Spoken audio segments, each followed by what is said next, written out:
success at all against Johnson, and that's the reason. Strike count from Randy Johnson, and there's his third. And again, throw it for strikes just enough to keep the hitter off balance. Strike three. Strike three. A fastball. That is it. And now 4,000 strikeouts. Strike him out, throw him out, double play. And Randy Johnson is showing no.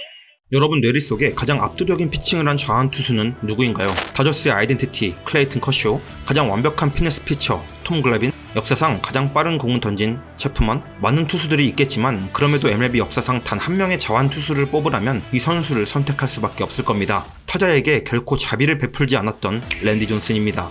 랜디 존슨을 수식할 땐 정말 많은 말들이 붙습니다. 기상 최악의 투수, 가장 상대하긴 싫은 투수, 빅유닛, 비둘기 살인마 등등. 그는 그냥 압도적인 찬사를 받는 투수였습니다. 아마 현 시대에 이런 투수가 다시 나온다면 아마도 당연하겠지만 역대 최대 FA 금액을 갈아치울 겁니다. 이렇게 단언할 수 있는 랜디는 도대체 어떤 선수였을까요? MLB의 레전드 오브 레전드 투수이기에 모르는 사람들이 더 적겠지만 시간이 많이 흘러 잘 모르는 사람들도 있을 테고 기억이 가물가물한 분들도 계실 테니 다시 한번 그의 스펙을 언급하자면 랜디는 207cm와 윙스팬 230cm를 지닌 자완 파이어블러입니다. 당시 기준으로 파이어블러가 아니라 구속혁명이 일어난 현재 기준으로도 전성기 랜디는 파이어블러입니다. 전성기가 워낙 길어서 사실 전성기라고 표현하기도 애매하기에 최전성기 구간, 그러니까 4년 연속 사이영상을 받을 때의 전후에 랜디 존슨의 평균 구속은 평균 95에서 96마일, 최대 구속 100마일까지 던지는 미친 패스트볼의 소유자였습니다. 지금도 이 정도 평속을 보여주는 선발 투수는 별로 없습니다. 거기다 저한 선발로 좁히면 더욱 쳐다보기 힘들죠. 현재와 비교해도 이런데 당시 평균 구속이 88에서 90마일 정도였으니 평균보다 최대 7마일 정도나 높았던 것이죠.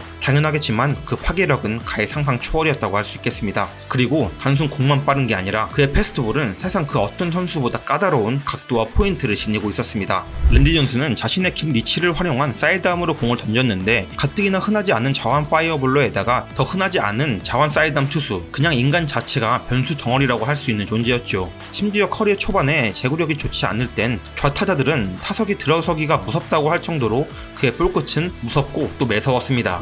그리고 까다로운 투구폼에 더해 랜디 존슨이 더 까다롭고 어려웠던 이유가 있는데 바로 그의 이닝 소화 능력입니다. 거의 200이닝은 그냥 깔고 가는 정도로 던졌으며 전성기 기간 그는 평균 230이닝을 던지는 미친 이닝 소화 능력의 끝판왕이었습니다. 지금 아마 어떤 투수든 단 1년만 이 정도 구속으로 이 정도 이닝 소화하면 다음 시즌에 팔 갈릴 수도 있습니다. 특히 1999년 271.2이닝, 2000년 248.2이닝, 2001년 249.2이닝, 2002년 260이닝으로 이어지는 4년 연속 사이영상 기간 동안은 이게 뭐 사람이 맞나 싶긴 합니다. 근데 271.2이닝은 35게임이거든요? 그럼 한 경기당 거의 8이닝 던진 겁니다. 거기다 그의 평자책은 2.48이었으니까 도미넌스 스타트가 그냥 디폴트 값이란 이야기인데 솔직히 이게 뭐 말이 됩니까? 정말 타자들에겐 자비란 없는 사람이란 말이 틀린 말이 아닌 것 같습니다. When they had that tremendous start on the World Series, it's together tonight for Randy Johnson. Randy Johnson. Got it. Randy Johnson, Kevin Appier. Fastball. Got him looking. 던지는 장면을 보고 있자니 그냥 뭐 타고난 몸땡이가 인자강이라고 맞겐 할 수가 없을 것 같습니다. 빅유닛이라는 그의 닉네임이 정말이지 잘 어울리는 사람입니다. 그리고 인자강이라는 표현이 정말 잘 어울리는 또 하나의 기록이 하나 더 있는데요. 그게 전성기 나이입니다. 보통 투수들의 전성기는 언제일까요? 러프하게 잡으면 25살에서 33살 정도까지를 투수들의 최전성기 에이징 타이밍으로 봅니다. 조금 타이트하게 잡으면 28살에서 32살까지를 잡죠. 그런데 이 악마와 같은 재능을 지닌 랜디 존슨의 최전성기라고 부를 수 있는 기간은 1997년부터 2004년까지인 33살부터 40살까지였습니다. 그 어떤 선수든 커리어의 내리막을 걸어도 전혀 이상하지 않을 시기에 최전성기를 보낸 것이죠. 이유가 뭐였을까요? 많은 이유들이 있었겠지만 제가 주목하는 부분은 몸에 힘이 빠졌다는 겁니다. 이게 참 아이러니하지만 인자강이라 그런지 랜디는 커리어 초반부터 쭉 몸에 힘이 잔뜩 들어가 있었습니다. 그냥 자신의 에너지와 파워를 감당할 수 없는 수준이라고 할 정도로 힘이 넘치는 선수였죠. 그러다 보니 몸 상태는 다소 딱딱한 느낌이 있었습니다. 부드럽고 유연하기보단 날카롭고 강단 있는 느낌이었죠. 어깨 부상을 크게 당하지 않는 게 신기할 정도입니다. 어쩌면 이것도 인자강이라서 버틴 걸지도 모릅니다.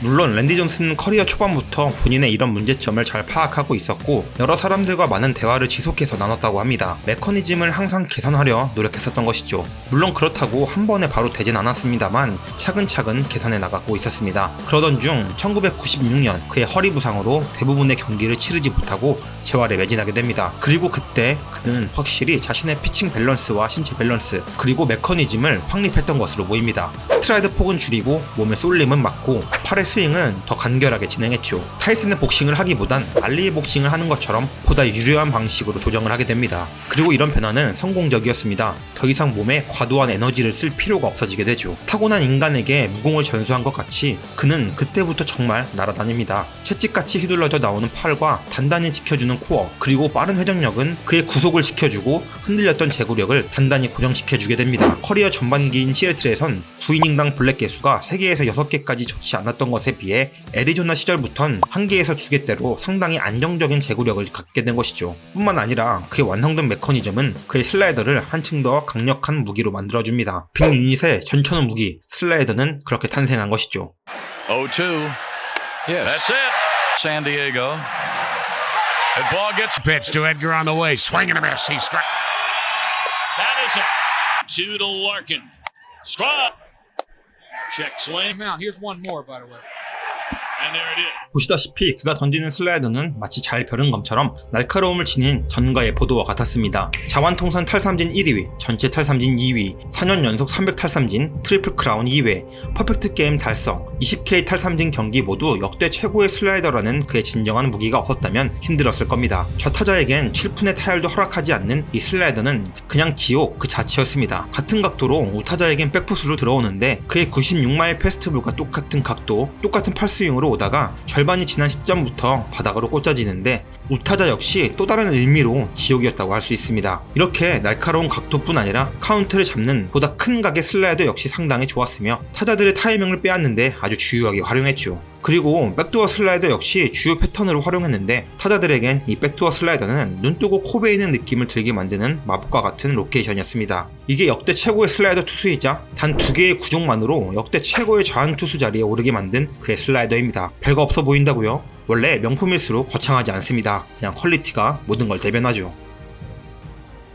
그의 피칭에 대해서 이야기하자면 정말로 많은 이야기를 할 수 있을 겁니다. 메커니즘만으로 하나의 영상을 만들 수도 있을 정도죠. 그리고 그의 커리어는 또 어떻고요? 그는 20시즌 동안 리그 최고의 투수였습니다. 커리어를 이야기하자면 정말 끝이 없을 겁니다. 그의 커리어를 지켜봤던 사람들이라면 모두 이 말에 공감하지 않을까 싶습니다. 그렇기에 또 반대로 그의 커리어와 메커니즘을 이야기하는 건 또 아무런 의미가 없는 것이기도 합니다. 그냥 그 자체로 완벽한 투수, 내가 내 눈으로 본 최고의 투수, 이 말로도 이미 다 표현할 수 있으니 말이죠. 그리고 돌이켜보면 그의 피칭을 라이브로 볼 수 있었던 건 어쩌면 다시 못 볼 선물 같은 것이었을 겁니다. 시간이 지나 다시 돌아보니 전성기 시절의 메시의 경기를 지켜볼 수 있었던 것만으로 큰 행운이었던 것처럼 말이죠. 아, 메시와 랜디의 조건이 성립하냐고요? 당연하죠. 그가 역사상 최고의 자완 투수이니 말이죠. 앞으로 어쩌면 더 위대한 투수가 나올지도 모릅니다. 그리고 더 괴물 같은 성적을 찍는 선수가 있을지도 모르죠. 하지만 쉽지 않을 겁니다. 그만큼 그의 커리어는 위대합니다. 오늘의 이야기는 여기까지입니다. 감사합니다.